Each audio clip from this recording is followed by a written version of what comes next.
As a PCOS dietitian, I get a lot of questions about supplements. And while I truly believe in a food first approach, meaning you can't undo a bad diet with supplements, I think that PCOS is one of those conditions that really responds well to very specific and therapeutic treatments via supplementation. But here's the thing, there's a lot of unnecessary and potentially harmful supplements that are recommended out there too for PCOS that I don't think you should have. So today we're going to talk about the top 5 supplements that I do approve of as a dietitian nutritionist that I think give you the most bang for your buck when you are starting to plan your supplements and build your supplement routine for PCOS. Depending on their symptoms, these are usually the ones that I start my one-on-one clients off with and ones that I also take myself. So you can guarantee that, I'm putting my money where my mouth is.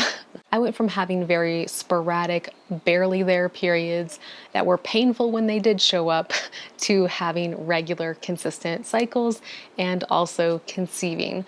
So you can tell that this helps from my own experience, but I've also seen this work for tons and tons and tons, hundreds of women that I've worked with as well. But one thing I do want to preface before we get into it is that you should always check with your doctor and personal dietitian for specific recommendations.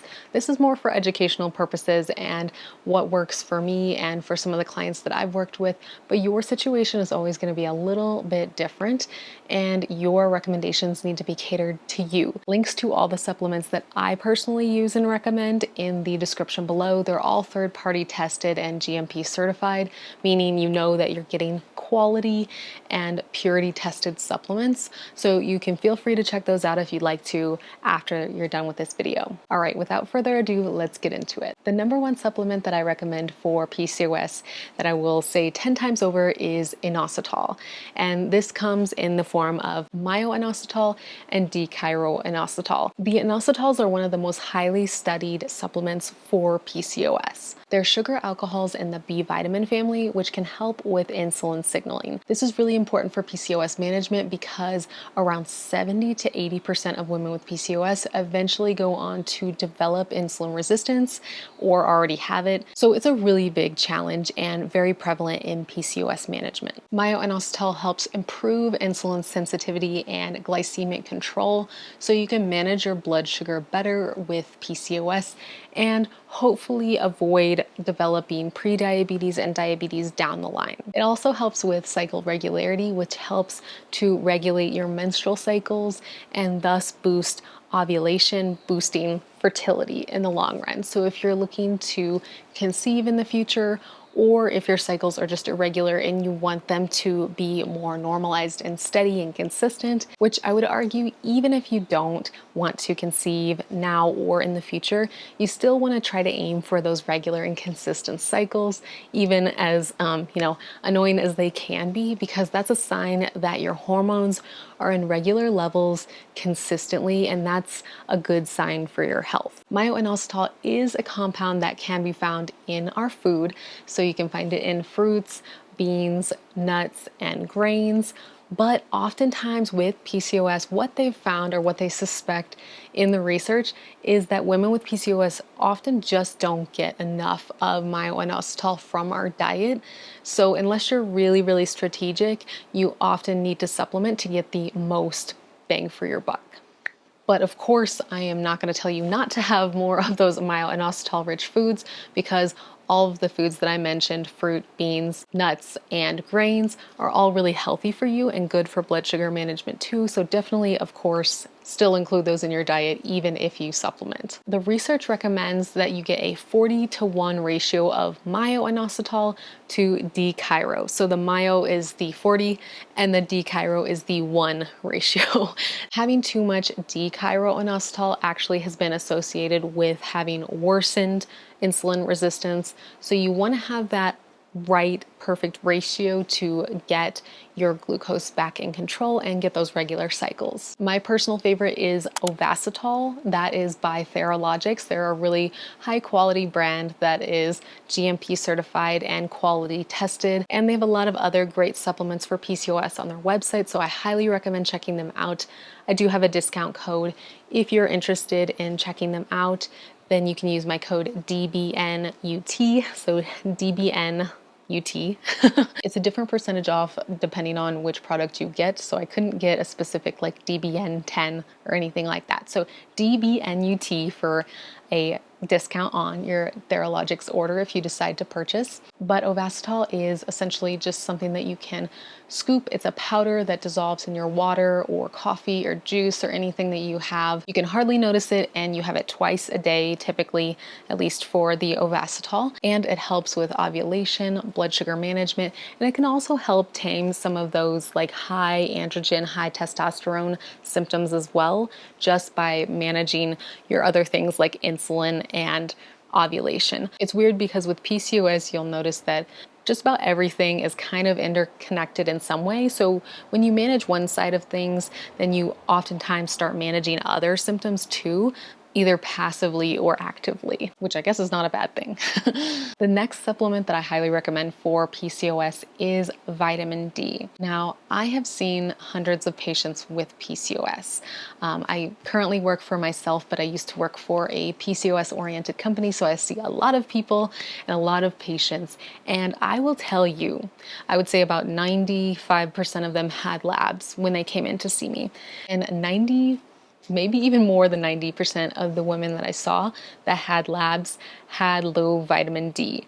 It was absolutely insane, and before I started working with PCOS patients, I didn't realize how big of a problem vitamin D was.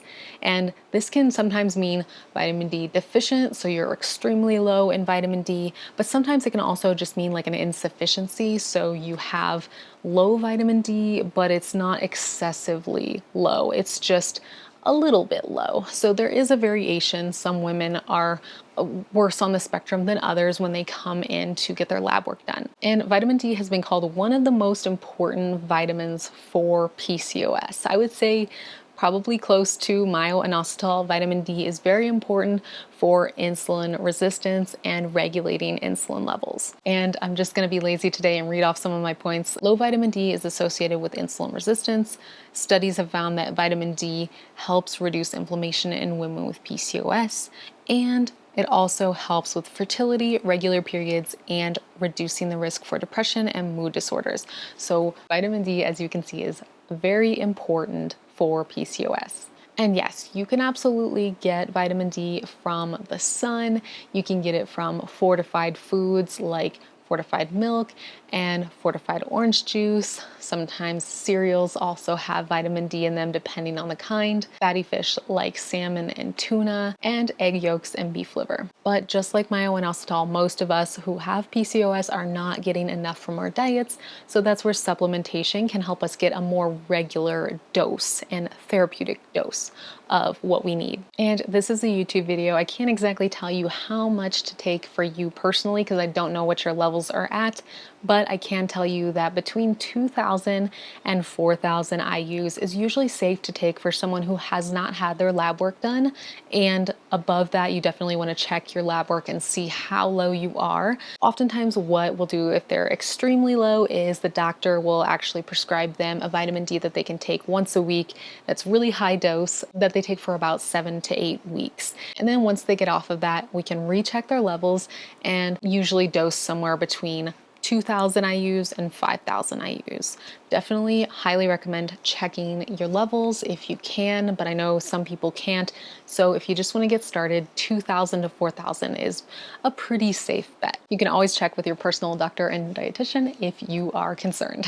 The third supplement that I love and highly recommend for PCOS is omega-3 fatty acids. Omega-3 fatty acids can help reduce inflammatory markers in women with PCOS, which usually on your labs can show up in the form of C-reactive protein or CRP. Even if your lab work is not totally off in that regard, it can also show up in other forms like inflammation of the skin, more acne and redness on your face, or even facial puffiness. And the research really doesn't stop there. Omega-3s can help with a lot of different things that actually coincide with a PCOS diagnosis. So they can help with HDL cholesterol, LDL cholesterol, and your triglyceride levels. You won't always find these things if you have PCOS, but they are often secondary conditions to a diagnosis of PCOS. I recommend usually at least 1,000 milligrams of EPA and DHA, but I've also heard more therapeutic recommendations being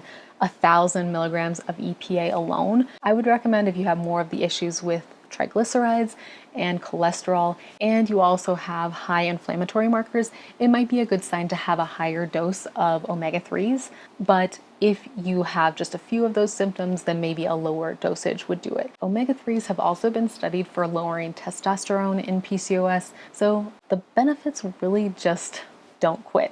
Had to take Zoe outside for a quick intermish. All right, supplement number 4 that I think is really beneficial for PCOS is a quality multivitamin. Here's a good rule of thumb. Not everyone needs a multivitamin, but if you have PCOS and one of these things that I'm about to mention, then you might want to consider having a quality multivitamin. Number 1, you're trying to conceive. When you get pregnant, hypothetically, your body is using your previous month's worth of nutrient stores to start building the womb and to start creating the placenta and creating the little baby inside of you. And that requires a lot of nutrient demand. So you definitely want to be as prepared as possible. So that's why I recommend definitely getting a multivitamin if you are looking to conceive, even if it might be a year from now or 6 months from now. It's always good to start early. Number 2, your cycle is irregular, but you are already consistently taking myo-inositol and it's still irregular.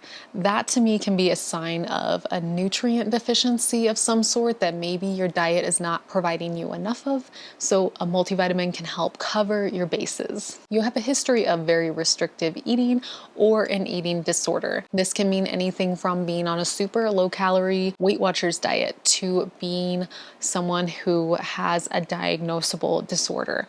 Any of these things can make your body feel like it is in fight or flight mode, and when that happens for a chronic period of time, your body can definitely be thrown off nutrient-wise. I say that not necessarily because being on a diet is exactly the same thing as a disordered eating habit, because it's not, but both of those things can be equally detrimental to your nutrient stores, and that's why I mention both. And reason number 4 that I would get on a multivitamin is if you're on birth control or you were on birth control for an extended period of time. Either way, I would get on a multivitamin. Unfortunately, it's not talked about half as much as it should be, but being on a hormonal birth control pill can mess with your vitamin and mineral stores in your body. So different vitamins can be affected by this, including B vitamins, zinc, magnesium, and things like that. I had to learn this the hard way because I think a majority of the time while I was on birth control, I did not have a multivitamin. Like maybe 50% of the time I did, or like 30% of the time. And then after I got off birth control, I didn't have my cycle for a full 2 years. And I have a video on that. It's kind of old. Maybe I should do an updated one, but it really affected me. And I'm really not sure to this day if it was my PCOS or if it was just that my body was so deficient in certain minerals that it wasn't helping create my cycle and helping with ovulation. But long story short, it did help to be on a multivitamin when I came off of those, and eventually my cycle did come back, very irregular still. And of course, I didn't really learn a whole lot about PCOS until later on in life. So now that I am ready to have children and stuff like that, I take myo-inositol very regularly, and I have had no issues with conception. So I feel like I'm lucky in that regard, but I really wish that I would have known far sooner because I was really fearful that it would affect my fertility. And I'm sure that's something that a lot of women think about too. So they should do a better job of telling us about birth control and the effects that birth control can have on our body. I just don't get why that's not more of a thing, but tell me in the comment section below if that's been your experience. If you ever had an explanation at all when you went on birth control, or if they just gave you birth control and that was that. It's kind of frustrating. And some of my favorite multivitamins are Hum Nutrition's Base Control with Iron. I also love the Theralogics multivitamin. That's really good if you're trying to conceive. It really covers all your bases and has a good amount of vitamin D. And the one that I'm currently taking right now is from Parallel. And the reason for that is they have a multivitamin pack. So it's a multivitamin, omega-3 fatty acid, and then depending on where you're at in preconception, conception, or pregnancy or postpartum, they give you 2 other specific things in your multivitamin pack that help with your nutrition. So I love Parallel, and that's the one I take currently if you're curious, but I can dive deeper on my current supplements and why I choose them if you'd like a video on that. And supplement number 5 that I highly recommend for PCOS is Spearmint Tea. Not exactly a supplement, but sort of a supplement, but you can also find it in supplement form if you'd like to have a higher dose. Typically, I would only recommend it in that form if you have really high symptoms of androgens and it's approved by your doctor. A lot of times herbal supplements are not my first line of defense that I recommend, but in tea form, spearmint tea, it's really beneficial for its anti-androgenic effect. So it helps lower testosterone in women with PCOS that may have elevated testosterone. One of the big markers of PCOS is high androgen levels, which can show up in facial hair and acne on the chin, especially the kind of jawline area. It can also result in losing hair on your scalp more and gaining hair elsewhere, and it can lead to worsening insulin resistance, or your blood sugar and insulin levels on your labs are worse, which can lead to prediabetes and diabetes. In the studies that I've seen on spearmint tea, it seems like 1 to 2 cups of tea per day is the recommended dose that helps reduce those symptoms and help clear up acne and things like that. So I would recommend starting there and seeing how it works for you, and maybe you can do more or less depending on which one works. I know some of you might not like the idea of trying spearmint tea. Mint tea might not be your thing. So if any of you have recommendations for how to make the spearmint tea taste a little bit better, I'd love to hear from you as well. I'm not a huge fan of spearmint tea, but I have tried the one from the Tazo tea. That's a spearmint green tea blend, and I really didn't mind the flavor. You could also potentially add like something like citrus, like orange, and it might balance out that flavor a little bit. Yeah, let us know if you have some more ideas in the comment section below. All right, I'd love to hear from you. What supplements do you currently take for PCOS, and what do you find helps the most? And what questions do you have further about supplements that I can talk about in a future video?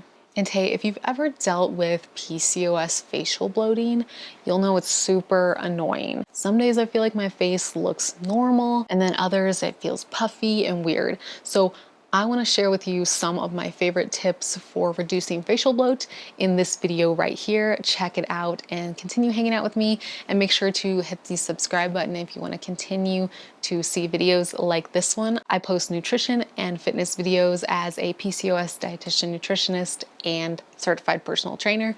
So I hope you enjoy these videos, and I will see you in the next one. Bye guys.